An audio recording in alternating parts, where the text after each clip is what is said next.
हुआ कि नहीं, नहीं हुआ वो तो हम अपना नंबर लगा लें। इतनी सुंदर बन के गई पूतना।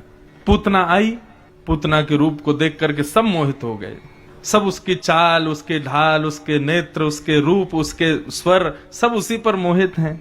इतने में ही पूतना प्रवेश करती है और कुछ गोपियों से पूछती है, अरे बहन जरा यो बताओ ये नंद भवन कहाँ को है।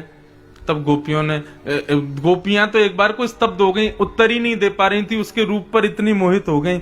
पुत्रा ने कही, अरे बहन मैं तुमसे पूछ रही हूँ ये नंद भवन कहाँ है। तब एक ने बताया, बोले ये दो यमलार्जुन के जो वृक्ष हैं ना, ये जहां खड़े हैं तुमको दूर से दिखाई दे रहे हैं, ये नंद भवन में ही हैं, आप इनको देख के चली जाओ।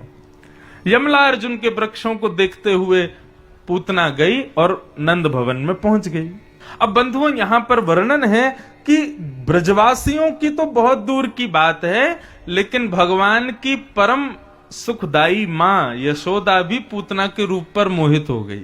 जैसे ही पूतना आई, पूतना के आते ही यशोदा मैया ने कहा, इतनी सुंदर, अरे विधाता यदि इस पूतना की भी कोई बालिका होगी ना, तो इस सुंदरी की भी कोई बालिका होगी भी ना, तो मैं अपने लाला को वही से ब्याह करा दूंगी। क्यों, मैया इतनी सुंदर है तो बालिका कितनी सुंदर होगी।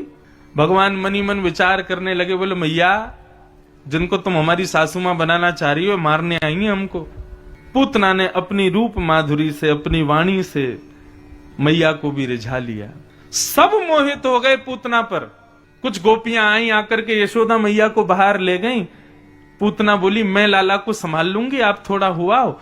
लेकिन जैसे ही पूतना ने ठाकुर जी को गोद में लिया, 6 दिन के हैं अभी कन्हैया, सब जिसके रूप पर आकर्षित हो गए, वो कन्हैया जब पूतना की गोद में जाते हैं तो अपने नेत्रों को बंद कर लेते, नहीं देखते। तू भले ही बहुत सुंदर कपड़े पहन के आई है, भले ही तुझमें से बहुत महक आ रही है, तू भले ही बहुत सुंदर श्रृंगार करके आई है, लेकिन मैं तुझे नहीं देखूंगा। क्यों?